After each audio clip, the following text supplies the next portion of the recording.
Puji nama Tuhan saudara, biarlah pada saat sore hari ini Allah masih memberikan kesempatan kepada kita, Allah masih memberikan kesehatan kepada kita untuk kita datang kepada Tuhan. Marilah kita siapkan segenap hati kita, segenap kehidupan kita untuk kita datang merendahkan diri di hadapan Tuhan. Saya jemput semua untuk bangkit berdiri dan kita akan siapkan segenap kehidupan kita untuk kita bawa memuji dan mempermuliakan nama Tuhan. Kita akan awali dengan satu pujian. Kaulah Tuhanku, Kaulah Rajaku.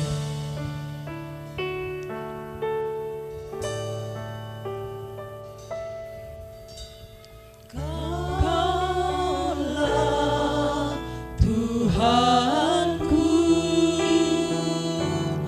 Kaulah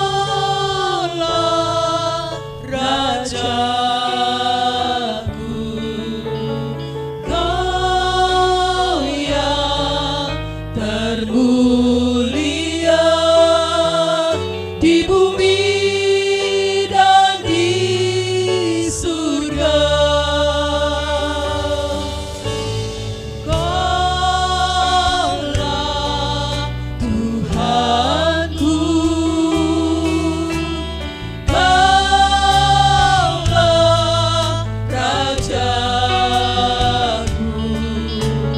Kau yang termulia di bumi dan di surga. Ku sembah Kau Tuhan, ku sembah Kau Tuhan, ku puji, ku muliakan nama-Mu. Ku sembah Kau Tuhan, ku sembah Kau Tuhan, ku puji, ku muliakan nama-Mu.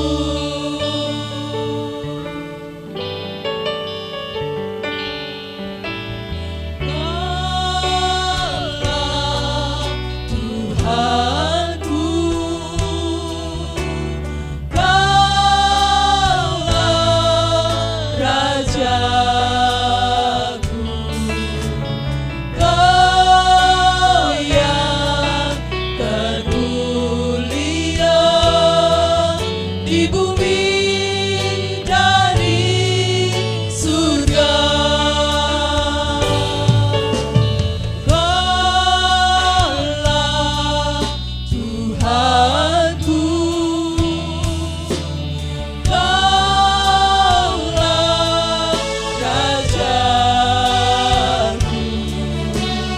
Kau yang termulia di bumi dan di surga. Ku sembah Kau Tuhan, ku sembah Kau Tuhan, ku puji, ku muliakan nama-Mu. Ku sembah Kau Tuhan, ku sembah Kau Tuhan, ku puji, ku muliakan nama-Mu.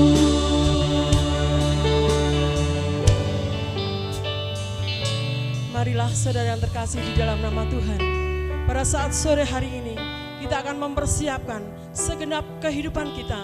Kita akan ucapan syukur kita kepada Tuhan karena kemurahan Allah hari semakin hari nyata dalam setiap kehidupan kita. Kita akan naikkan pujian ini satu kali lagi. Kami mohon Mbak Heni masuk di dalam doa untuk pujian. Kaulah Tuhanku, Kaulah Rajaku.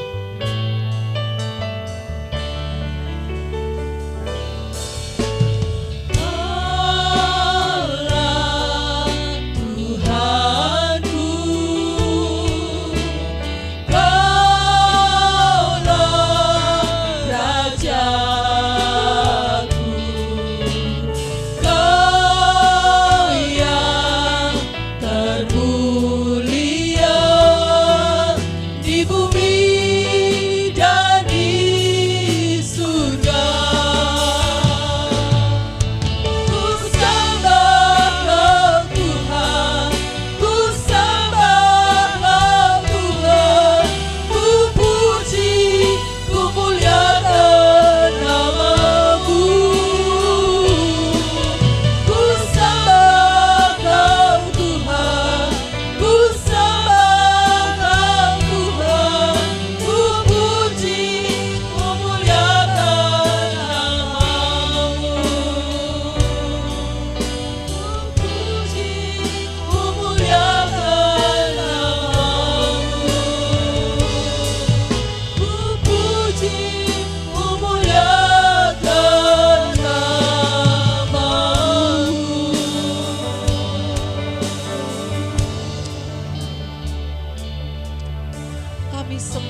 Dan kami mau memuliakan nama-Mu melalui setiap kehidupan kami saat ini. Kami siap meninggikan Engkau, dan biarlah Tuhan, Engkau mengizinkan kami, Engkau melayakkan kami untuk kami boleh masuk dan menikmati hadirat-Mu.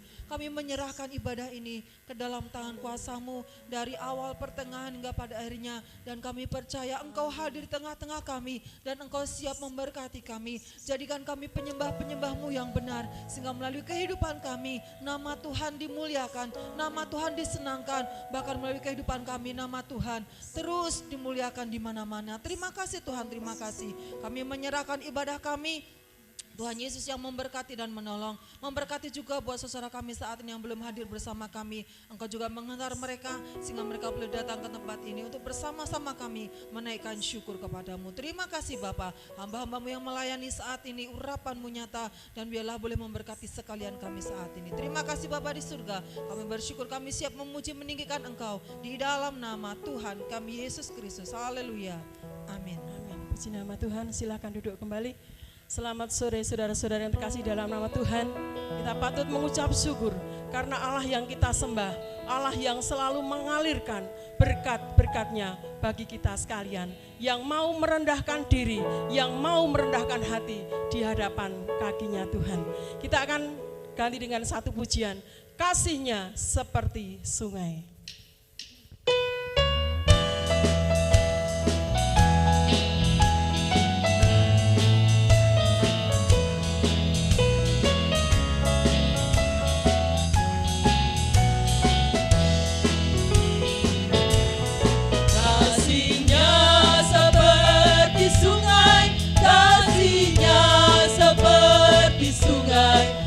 Kasih-Nya seperti sungai di hatiku, mengalir di waktu susah, mengalir di waktu senang. Kasih-Nya seperti sungai di hatiku, Berkatnya seperti sungai, berkatnya seperti sungai, berkatnya seperti sungai, berkatnya seperti sungai di hatiku, mengalir di waktu susah, mengalir di waktu senang. Berkatnya seperti sungai di hatiku, kasihnya seperti sungai, kasih-Nya seperti sungai, kasih-Nya seperti sungai, kasih-Nya seperti sungai di hatiku, mengalir di waktu susah, mengalir di waktu senang.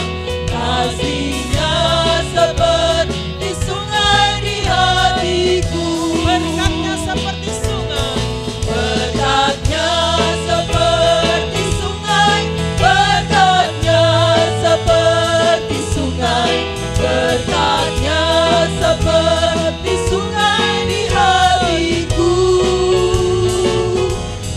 mengalir di waktu susah, mengalir di waktu senang.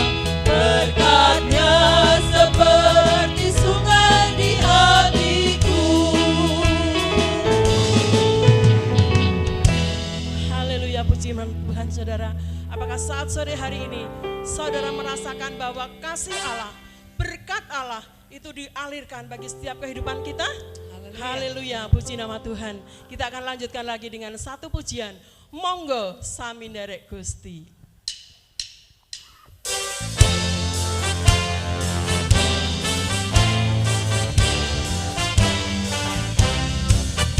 Monggo sami nderek Gusti, monggo sami nderek Gusti, Gusti Yesus juru wilujeng. Monggo monggo sami nderek Gusti, monggo sami nderek Gusti,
nama Tuhan. Ataukah ada yang sampai saat ini gelon dari Gusti Yesus? Mboten. Apapun yang terjadi, keselamatan hanya ada di dalam nama Tuhan Yesus Kristus. Puji nama Tuhan, kita sudah memuji dan membesarkan nama Tuhan. Tiba saatnya kita akan mempersiapkan segenap kehidupan kita untuk kita diisi oleh kebenaran firman Tuhan. Saya jemput semua untuk berdiri sekali lagi. Kita sambut firman Tuhan dengan satu pujian. Tak tersembunyi kuasa Allah.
Sore hari ini kita tahu tangan Allah tak pernah sembunyi untuk menolong setiap apa yang kita bawa pada saat sore hari ini.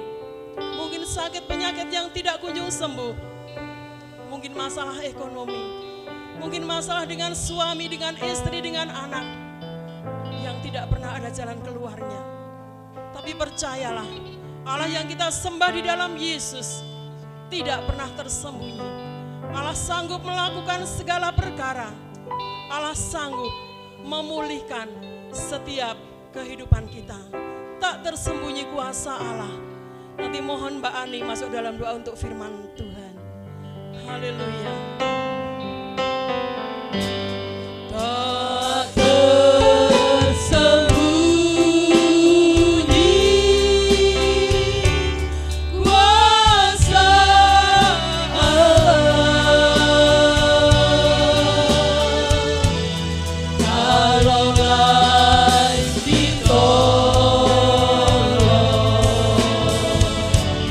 Saya juga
Terima kasih Tuhan Yesus, kami mengucap syukur untuk kesempatan yang Tuhan berikan kepada kami sore hari ini.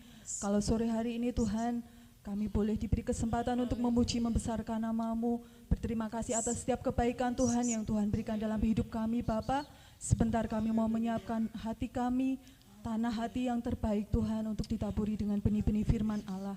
Mari Tuhan berbicaralah kepada masing-masing kami lewat hamba-Mu. Kami mau duduk diam dan siap mendengarkan firman Tuhan.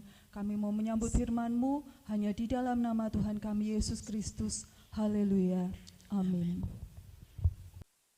Haleluya. Puji Tuhan. Shalom. Bagaimana saudara? Semua sehat? Sudah terima berkat? Mau diberkati lagi? Kita buka hati kita. Tuhan akan memberkati melalui firman Tuhan. Tema firman Tuhan sore ini bicara tentang berbahagialah orang yang membawa damai. Temanya apa? Coba diulangi. Yang pojok sana itu, ayo. Apa? Berbahagialah orang yang membawa damai. Ayatnya mana itu? Berbahagialah orang yang membawa damai. Itu salah satu topik khotbah di atas bukit. Salah satunya adalah berbahagia orang bawa damai. Matius 5 ayat yang ke-9. Mari kita bangkit berdiri, kita hormati firman Tuhan. Ya, Matius 5 ayat 9, berbahagialah orang yang membawa damai. Nah, untuk memudahkan mencerna firman Tuhan sore ini, saya akan coba bagi menjadi beberapa bagian. Ya. Di antaranya poin pertama membahas mengapa orang yang membawa damai itu disebut bahagia. Lalu poin berikutnya, apa artinya membawa damai? Ya, poin berikutnya, bagaimana caranya supaya kita bisa membawa damai? Ya, dan seterusnya. Nah, mari kita kupas satu persatu. Ya, berbahagialah orang yang membawa damai. Poin pertama membahas mengapa orang yang membawa damai disebut bahagia. Kok tidak berbahagialah orang yang punya duit, punya pangkat, punya kedudukan. Oh, itu tidak jaminan. Tapi yang Alkitab berikan jaminan adalah berbahagialah orang yang membawa damai. Kenapa sih orang yang bawa damai kok disebut berbahagia? Jawabannya adalah karena orang yang membawa damai akan disebut apa? Coba tadi diulangi, dibaca itu. Matius 5 ayat 9 dia bilang apa? Berbahagialah orang yang membawa damai ya. Orang yang membawa damai itu disebut bahagia. Karena mereka akan disebut anak-anak Allah. Pengen enggak jadi anak Allah? Pengen enggak? Nek pengen, selain saudara percaya terima Tuhan Yesus sebagai juru selamat, setelah saudara percaya terima Yesus, jadilah orang yang membawa damai, supaya saudara disebut sebagai anak Allah. Lah nek saudara dan saya sebagai anak Allah, ya otomatis Allah itu Bapak kita. Lah nek Bapak kita, Bapak saudara dan saya itu tempatnya di mana? Di mana? Di neraka? Ya enggak mungkin. Bapak kita itu tempatnya di surga. Nah, orang yang membawa damai disebut anak Allah. Kalau anak Allah, karena Allah tempatnya di surga, otomatis saudara punya surga. Coba Yohanes 14, 1-3. Itu dalam rumah Bapakku itu banyak tempat. Coba.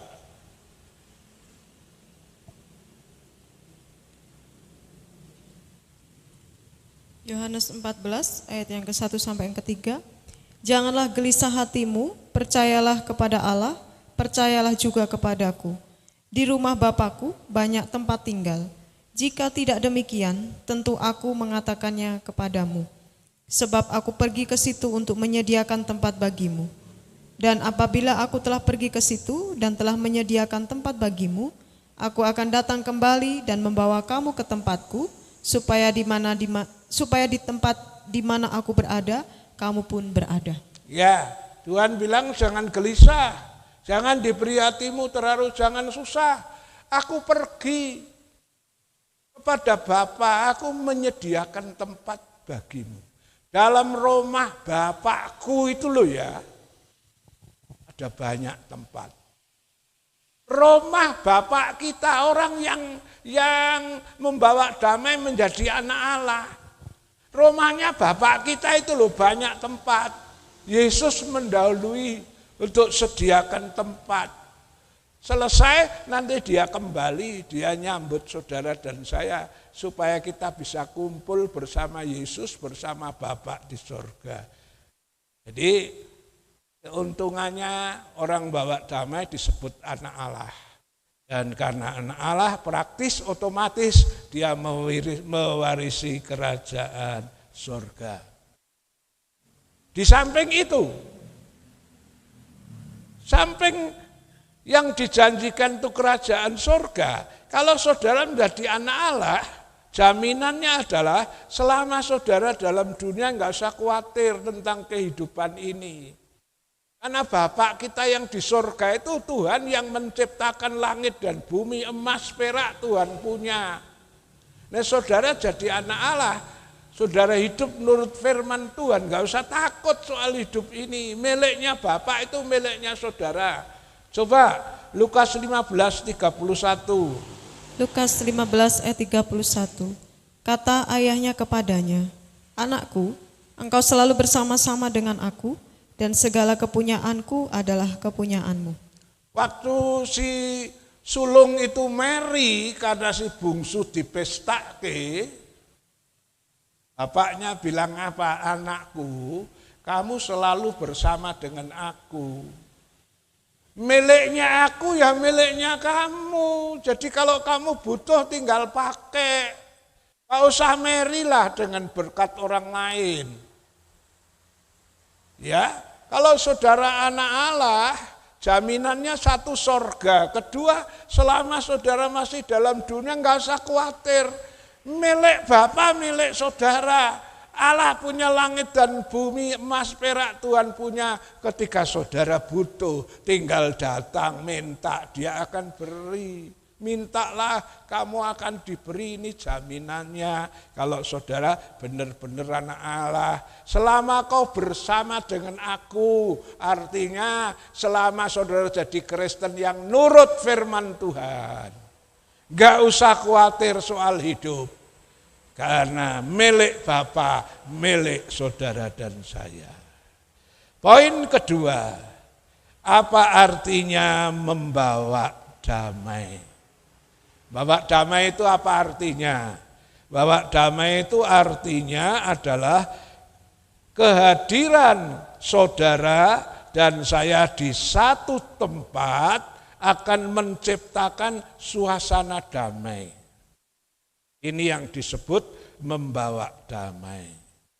Mungkin satu rumah tangga atau satu lingkungan, bahkan satu desa mungkin sedang bertengkar, berselisih, ada ketegangan. Nah, ketika saudara hadir di tengahnya, lalu suasananya berubah menjadi suasana damai, itulah yang disebut membawa damai. Kayak Paulus itu loh ya. Dalam perjalanan penginjilan Paulus, dia selalu banyak mendamaikan orang. Ya, salah satu contoh ditulis dalam suratan Filemon. Filemon pasal 1 karena cuma satu pasal, ayat 9 sampai 12. Filemon pasal 1 ayat 9 sampai 12. Tetapi mengingat kasih-Mu itu, lebih baik aku memintanya daripadamu. Aku, Paulus, yang sudah menjadi tua, lagi pula sekarang dipenjarakan karena Kristus Yesus, mengajukan permintaan kepadamu mengenai anakku yang kudapat selagi aku dalam penjara, yakni Onesimus. Dahulu memang dia tidak berguna bagimu, tetapi sekarang sangat berguna, baik bagimu maupun bagiku. Dia kusuruh kembali kepadamu, dia yaitu buah hatiku. Iya, kehadiran Paulus di mana-mana dia berusaha membawa damai. Salah satu contoh, iya, ketika Paulus berada di dalam penjara karena Injil tentunya ya. Nah, Paulus melihat ada satu keluarga, ya, keluarga dari Bapak Filemon, ya. Bapak Filemon ini punya abdi, pembantu, yang namanya Onesimus. Lah, tidak tahu karena masalah apa, tapi yang jelas Onesimus pernah berbuat salah. Sampai diterangkan di sini kalau dia sudah merugikan kamu.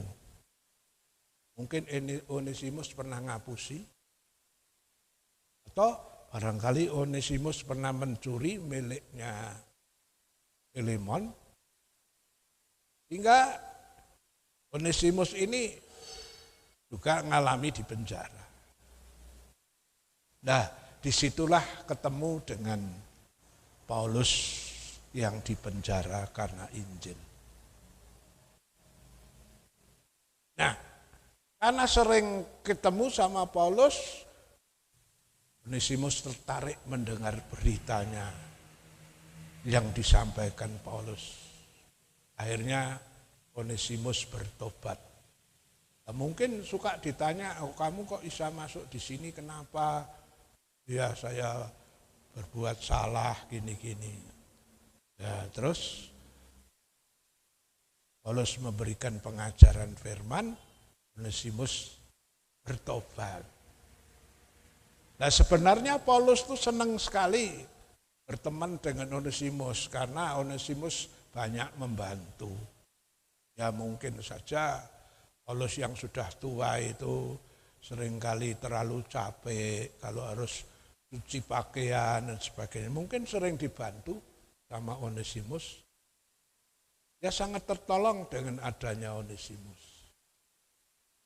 Nah, setelah waktunya Onesimus harus keluar, ya Paulus kirim surat sama si Filemon.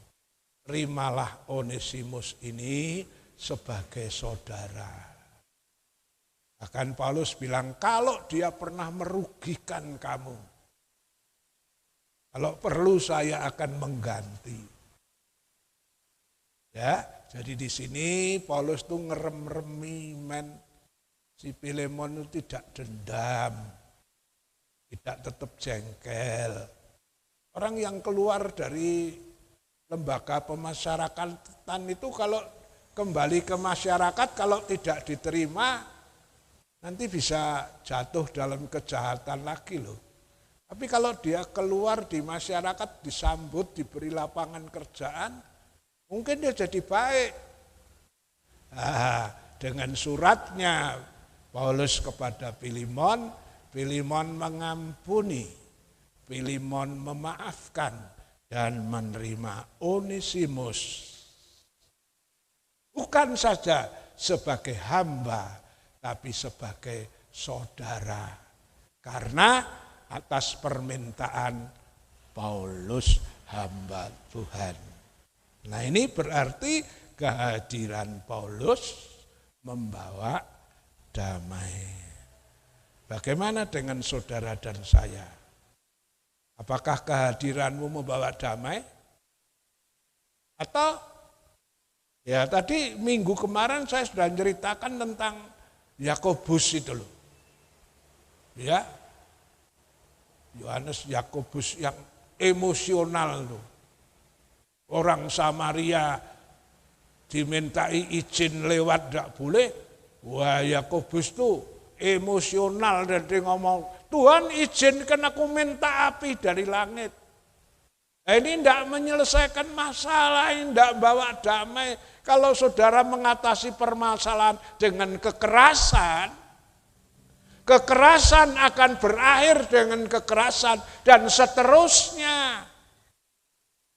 Iya, tapi firman Tuhan ngajar kalau kau kepingin jadi anak Allah, kau harus membawa damai.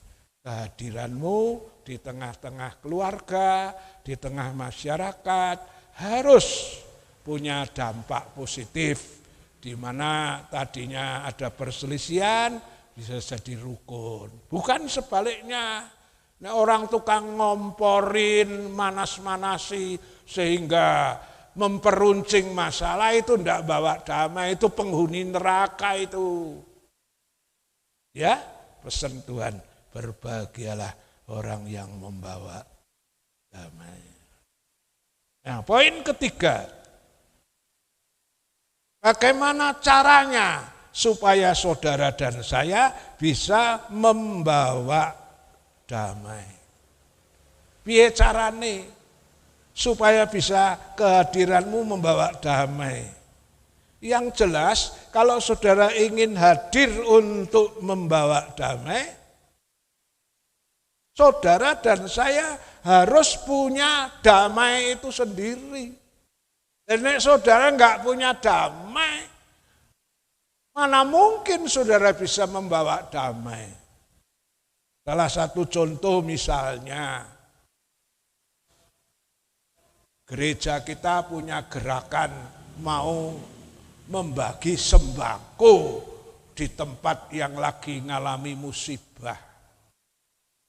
Seperti kapan hari tahun berapa itu, Merapi meletus, dampaknya kemana-mana sampai ke daerah Jogja sekitarnya itu. Wah, saya tergerak waktu itu, saya jadi pimpinan wilayah, tergerak untuk punya rencana bakti sosial membawa sembako, baksos dengan membawa sembako.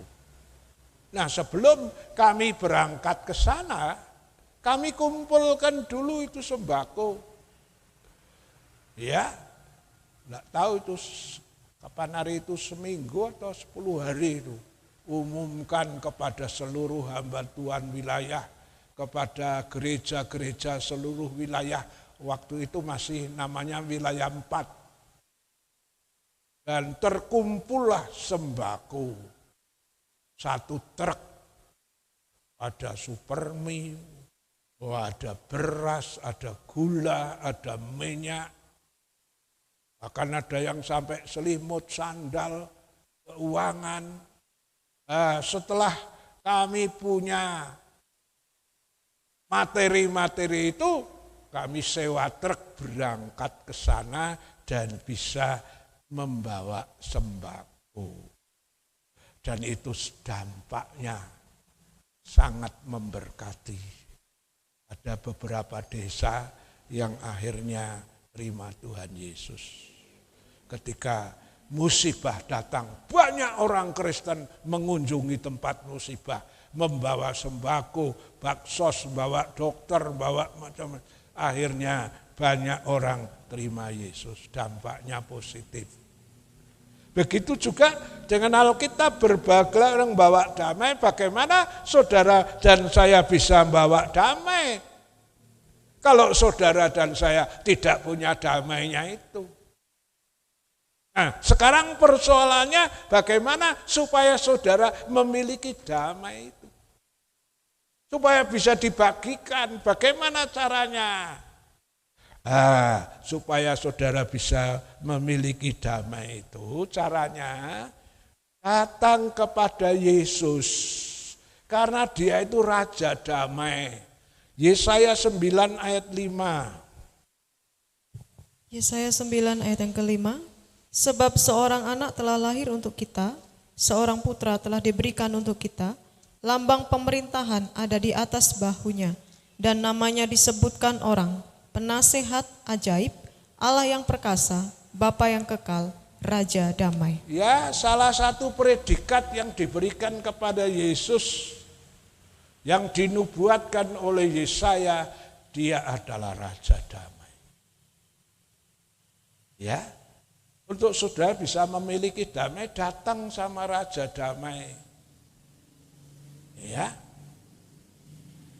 dia akan memberi itu. Yohanes 14:27, Tuhan bilang, damaiku sendiri akan kuberikan kepadamu ketika kita datang kepada dia. Yohanes 14 ayat 27. Damai sejahtera ku tinggalkan bagimu, damai sejahtera ku berikan kepadamu, dan apa yang ku berikan tidak seperti yang diberikan oleh dunia kepadamu. Janganlah gelisah dan gentar hatimu. Iya, damai sejahteraku ku berikan kepadamu. Dan damaiku, damai yang dari Yesus, tidak seperti yang diberikan oleh dunia. Yang diberikan oleh dunia damainya damai semu. Iya. Damai yang ibarat mas tu mas sepuh. Sepuhannya hilang tinggal tembokoni. Tapi kalau damai yang Tuhan berikan itu damai yang asli. Nah, bagaimana caranya supaya saudara bisa menerima damai dari Tuhan Yesus? Setelah saudara datang, saudara harus bertobat. Dia mengaku segala dosamu. Seperti yang dikatakan oleh Nabi Yesaya. Yesaya pernah ngomong di Yesaya 1 ayat 18, marilah berperkara kepadaku, jikalau dosamu merah seperti karmisi, dia akan kujadikan putih seperti bulu domba. Nah ini, datang pada Yesus Raja Damai, mari berperkara. Ya, kita datang dan dengan segala kerendahan hati kita minta ampun, mengaku dosa kita. Dan dia akan menghapus segala dosa kita dan dia akan memperdamaikan. Ya, ketika saudara bertobat, saudara dan saya sebagai orang berdosa diperdamaikan dengan Allah lewat korbannya.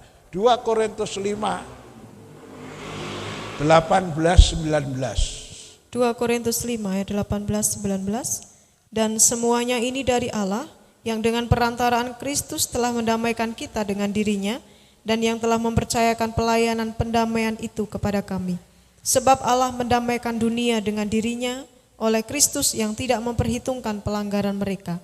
Ia telah mempercayakan berita pendamaian itu kepada kami. Ya, ketika saudara berperkara, ketika saudara datang dengan kerendahan hati mengaku dosamu, saudara diperdamaikan dengan Allah. Ya, lewat kematiannya. Sebab Allah mendamaikan dunia dengan dirinya oleh Kristus.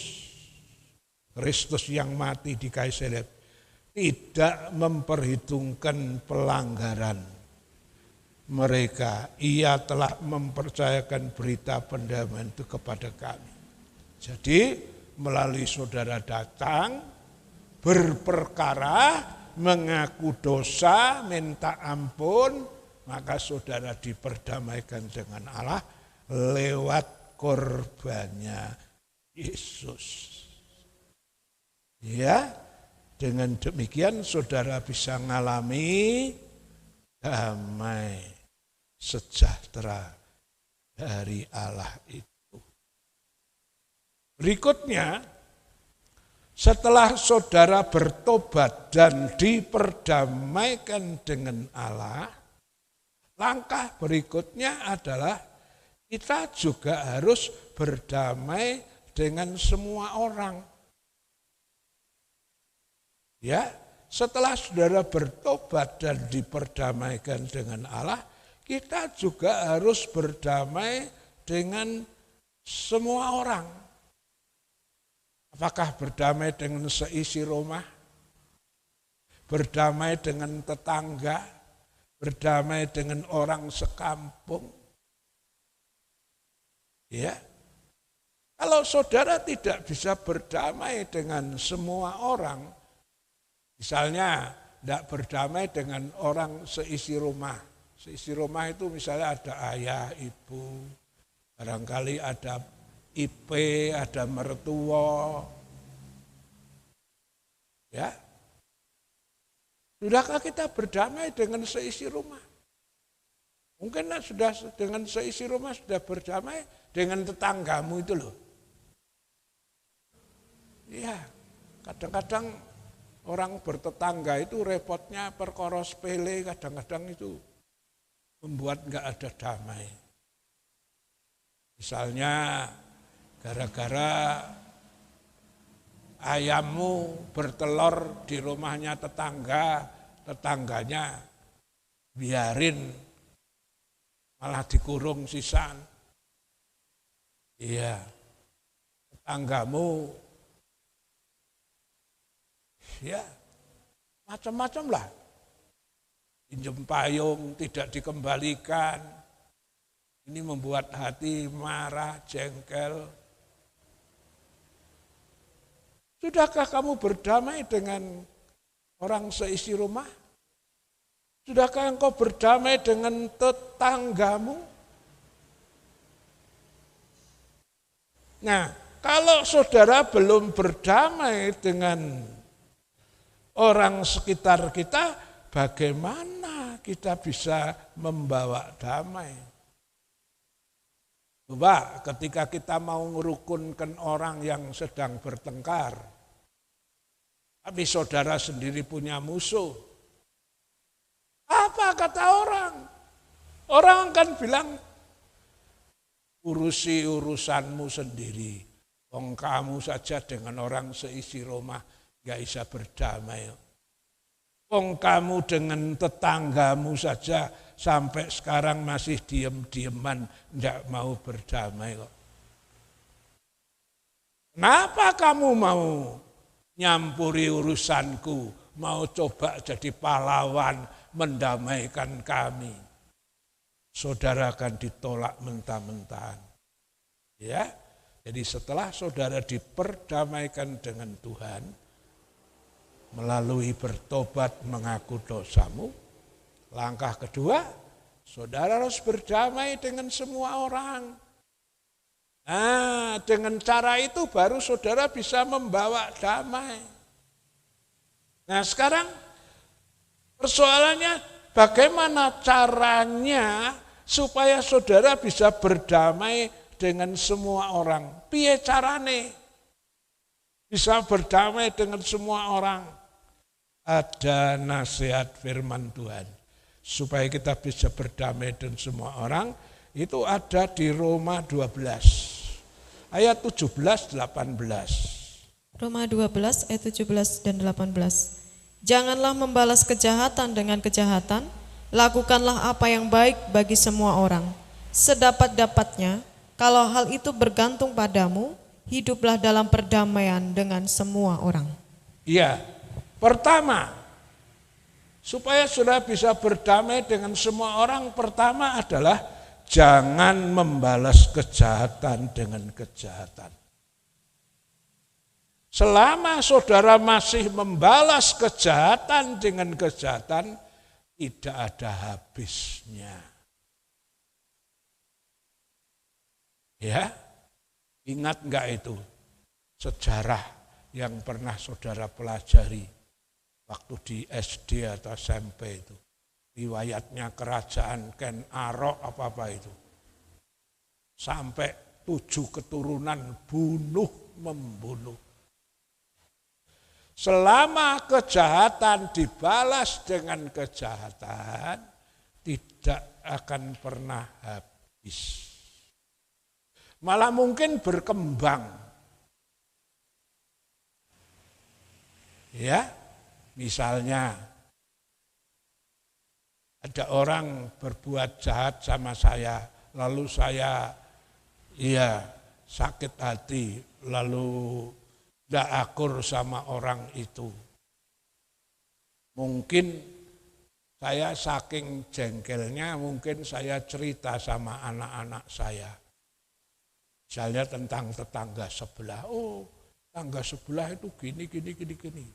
Saya punya anak 4, berarti saya menabur kebencian terhadap tetangga sama 4 anak saya. Nah, 4 anak saya jadi benci marah dengan tetangganya. Jadi berarti menambah musuh kan. Jadi kalau kejahatan dibalas dengan kejahatan enggak pernah habis. Ya, jadi cara supaya kita bisa berdamai dengan semua orang, pertama janganlah membalas kejahatan dengan kejahatan. Ya, tapi lakukanlah apa yang baik bagi semua orang. Asal nuruti emosi lah. Emosi itu watak daging. Emosi itu watak dunia. Wataknya orang yang belum bertobat. Jangan balas kejahatan. Ketika kejahatan dibalas dengan kebaikan, lama-lama orang yang berbuat jahat itu rikuh sendiri. Coba orang menjahati saudara, kok malah ketika dia kapiran di jalan, saudara bawa mobil, saudara berhenti, orang itu disuruh numpang di kendaraan, saudara diantar sampai rumah. Orang yang jahat sama saudara ketika sakit, tidak punya uang, saudara bawa ke dokter. Lama-lama orang itu akan berpikir, kalau gitu saya yang jahat. Orang itu selalu baik kok sama saya kok jahat terus. Berubah. Ya, ini cara bisa berdamai dengan orang, jangan membalas jahat dengan jahat. Yang kedua, cara berdamai dengan semua orang selain jangan membalas jahat, dari pihak kita harus mau mulai berdamai lebih dulu. Ayat 18, sedapat-dapatnya kalau hal itu bergantung kepadamu, hiduplah dalam perdamaian dengan semua orang. Supaya bisa berdamai dengan semua orang, dari pihak kita harus mau berdamai. Orang Jawa ini nyelondohi dhisik lah. Kalau perlu saudara minta maaf. Walaupun mungkin dalam hatimu aku tidak salah.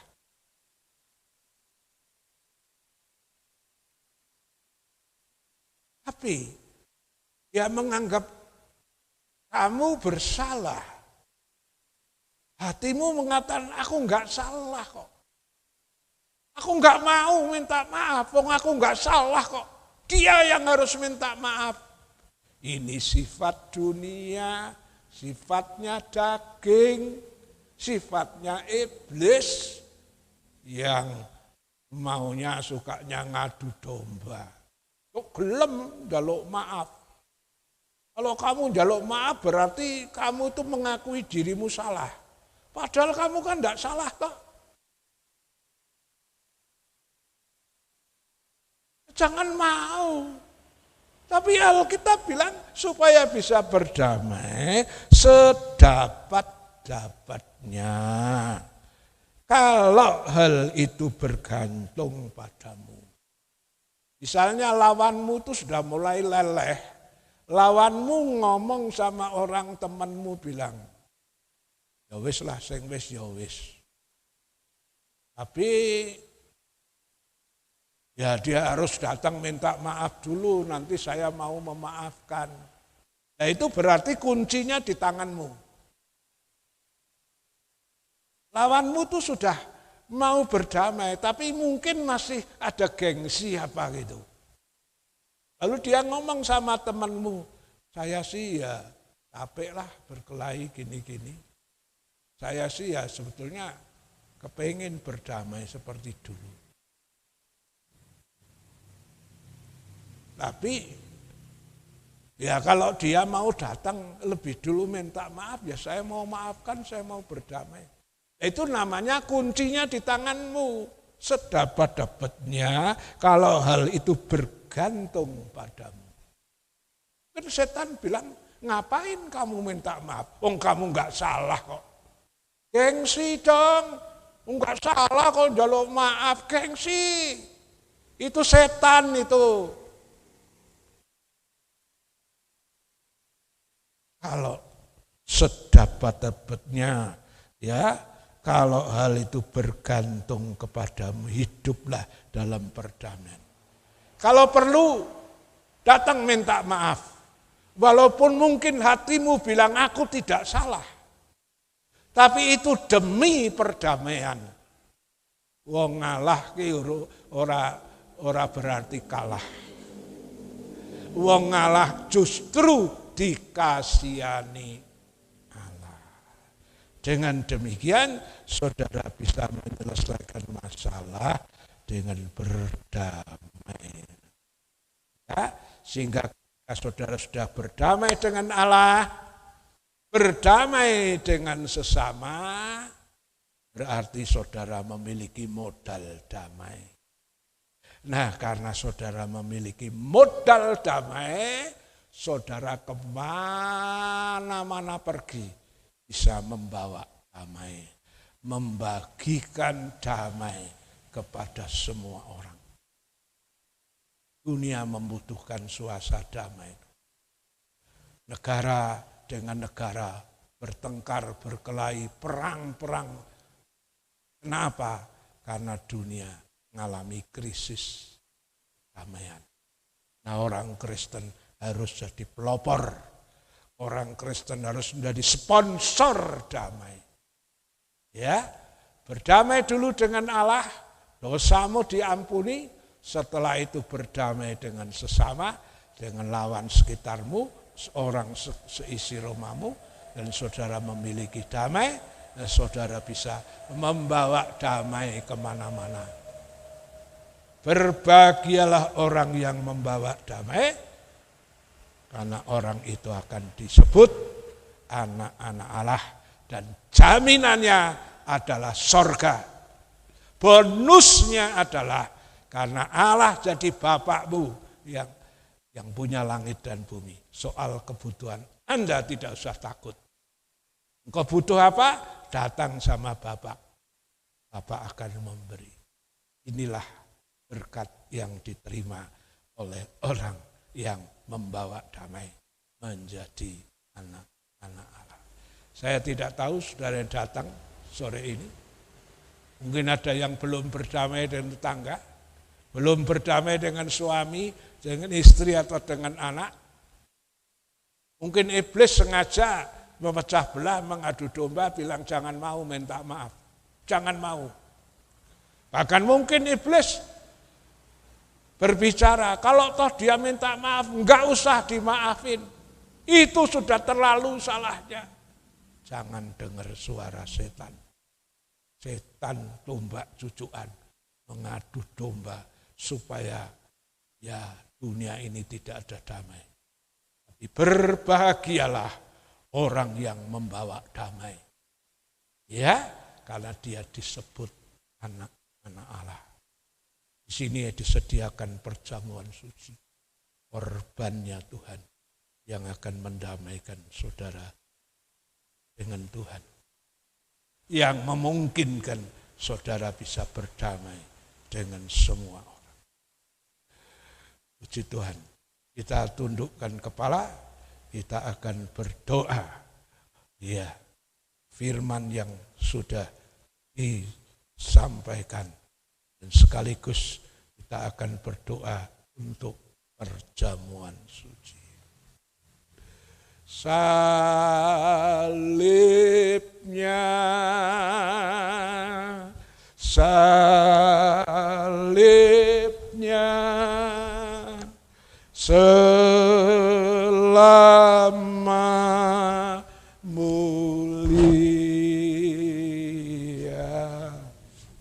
dosaku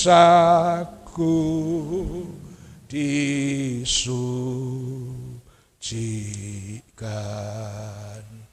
oleh darah Yesus. Salibnya, salibnya, selama mulia dosaku disucikan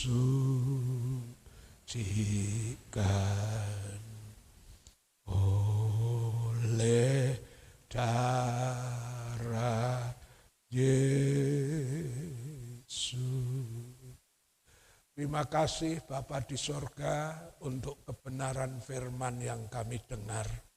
Berbahagialah orang yang membawa damai, karena mereka akan disebut anak-anak Allah. Mari Tuhan, melalui firman-Mu Engkau mengajak kami introspeksi. Sudahkah kami menjadi anak-anak Allah yang kehadirannya membawa damai dalam dunia ini? Ampunilah kami Tuhan, kalau justru itu terjadi yang sebaliknya. Kehadiran kami ke satu tempat justru memperuncing masalah, karena kami tidak membawa damai. Justru kami sering dipakai setan ngomporin sana sini, memperuncing masalah.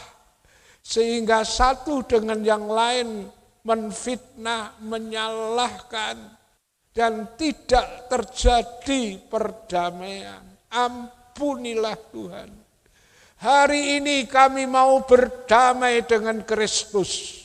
Kami sadar akan kesalahan, kekurangan kami.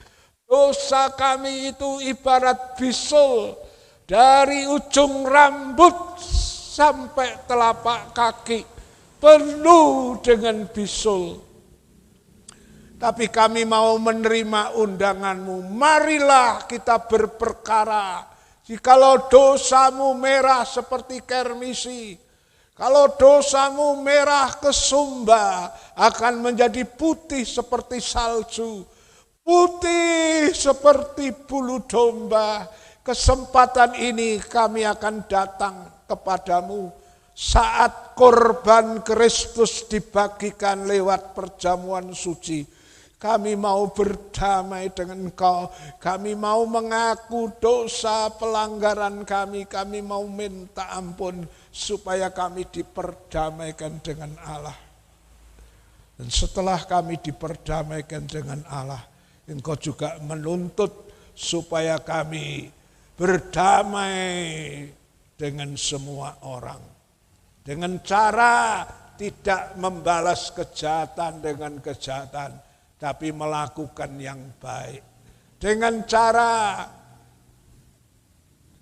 kalau boleh, sedapat-dapatnya, kalau itu tergantung daripada kamu, berdamailah dengan semua orang. Ini yang Tuhan kehendaki. Kalau perlu, sekalipun aku tidak bersalah, tapi kalau itu menjadi sarana untuk bisa berdamai, Tuhan, ajar dengan kerendahan hati, kami bisa datang kepada lawan dan meminta maaf, supaya itu terjadi konsiliasi terjadi perdamaian.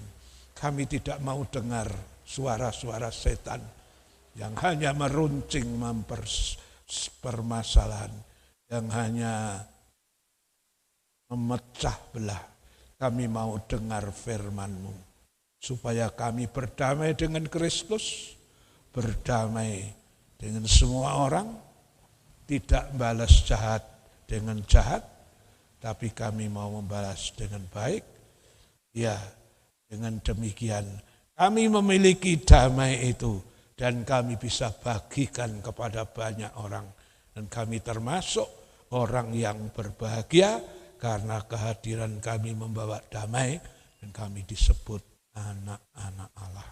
Terima kasih Tuhan untuk firman-Mu ya, yang memberi solusi supaya kami bisa menjadi anak-anak Allah yang kehadirannya menjadi berkat bagi banyak orang. Terima kasih, sebentar kami terima perjamuan suci, sucikan hati pikiran, layakkan kami jar menghargai korban Kristus, supaya perjamuan suci mendatangkan berkat atas kami semua. Dalam nama Tuhan Yesus, amin. Saya bacakan ayat yang ada hubungannya dengan perjamuan suci. Pertama, ayat itu diambil dari Matius 26, ayatnya yang ke-26, ya, sampai dengan 28. Iya. Matius 26 ayat 26 sampai 28. Saya jemput dengan hormat, sama-sama bangkit berdiri, kita angkat tubuh Tuhan dengan tangan kanan. Sementara mereka itu makan, diambil oleh Yesus roti dan diberkatinya, lalu dipecah-pecahkannya serta diberikan kepada murid-murid sambil berkata, ambillah, makanlah, inilah tubuhku. Roti yang sudah diberkati, Yesus tidak katakan roti, tapi Yesus katakan ini tubuhku, ini dagingku. Tubuh itu satu, dipecah-pecah jadi banyak. Tujuannya supaya kita yang dulu terpecah belah. Karena perbedaan suku, bangsa, dan bahasa, perbedaan sosial, ekonomi, tingkat pendidikan, hal-hal yang sering membedakan mengotak kita. Sekarang melalui korban Kristus, tubuh Kristus yang saudara akan terima saat ini, mempersatukan, memperdamaikan saudara dengan Allah, saudara dengan sesama, diperdamaikan melalui korban Kristus.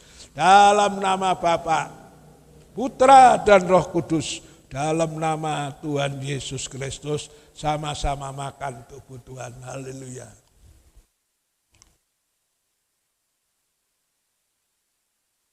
Terima kasih Tuhan untuk tubuh-Mu yang sudah kami terima, supaya kami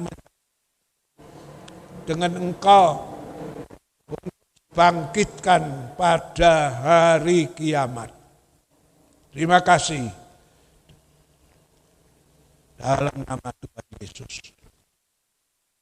Mari kita angkat cawan minuman, lalu diangkatnya cawan minuman, diucapkannya syukur, serta diberikan kepada mereka itu sambil berkata, minumlah kamu sekalian dari cawan itu.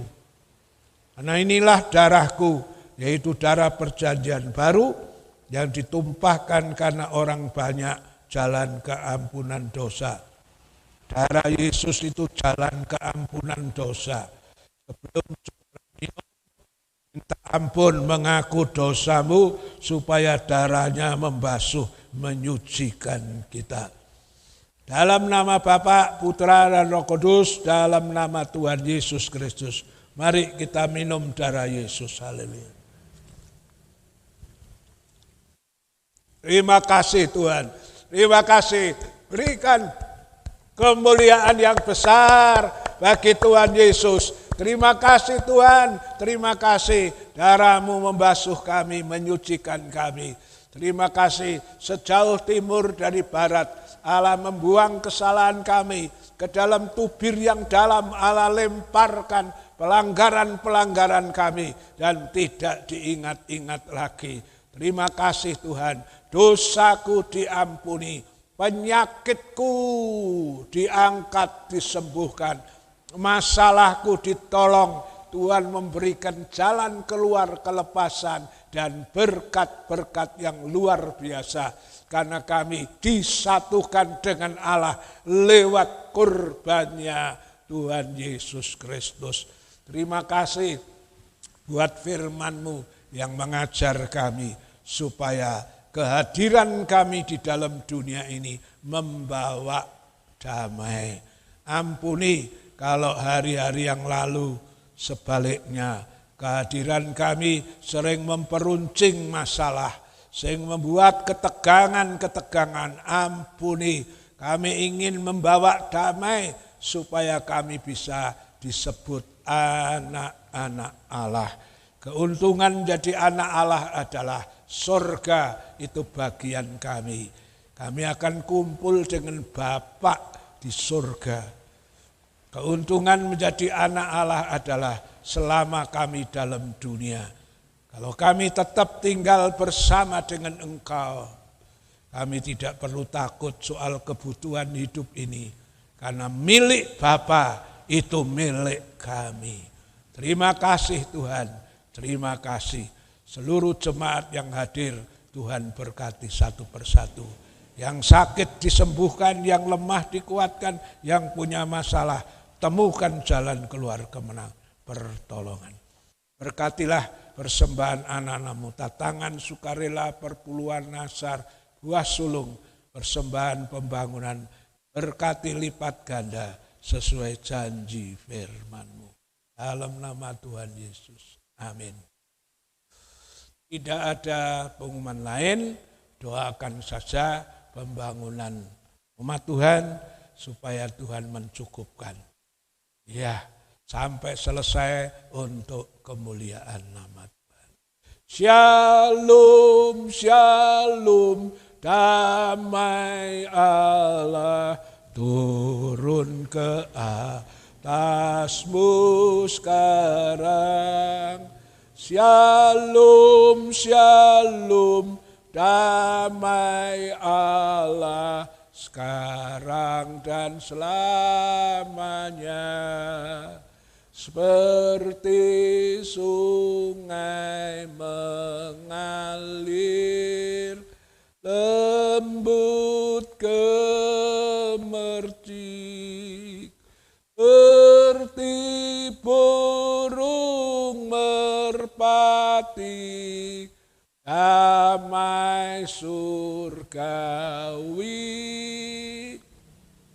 Shalom, shalom, diberkatilah kau selalu. Berkat atas nama Bapa, Anak, Roh Kudus. Saudara yang dikasihi Tuhan, marilah kita pulang membawa berkat Tuhan. Yang sakit disembuhkan, yang lemah dikuatkan, yang punya masalah persoalan kau pulang dengan kemenangan dan pertolongan Tuhan. Yang tidak bisa datang sore ini, mungkin sakit, kau kunjungi sembuhkan. Mungkin susah, hiburkan. Ada masalah, Tuhan tolong. Supaya di lain kebaktian, boleh bersama-sama kami memuliakan nama-Mu. Pembangunan rumah-Mu aku serahkan kepadamu. Engkau sudah memulai, Engkau juga yang akan menyelesaikan. Kekuatan kami memang kecil, tapi kami punya Tuhan yang besar. Yehova Jireh, mengadakan dari yang tidak ada menjadi ada. Karena Engkau yang punya langit dan bumi, emas perak Tuhan punya. Engkau bisa sediakan untuk kepentingan rumah guna kemuliaan nama-Mu. Terimalah berkat dari Allah Bapa, kasih sayang dari Tuhan Yesus, persekutuan Allah Roh Kudus menyertai saudara dan saya saat ini sampai Maranatha Tuhan Yesus datang kembali. Haleluya. Amin. Tuhan memberkati.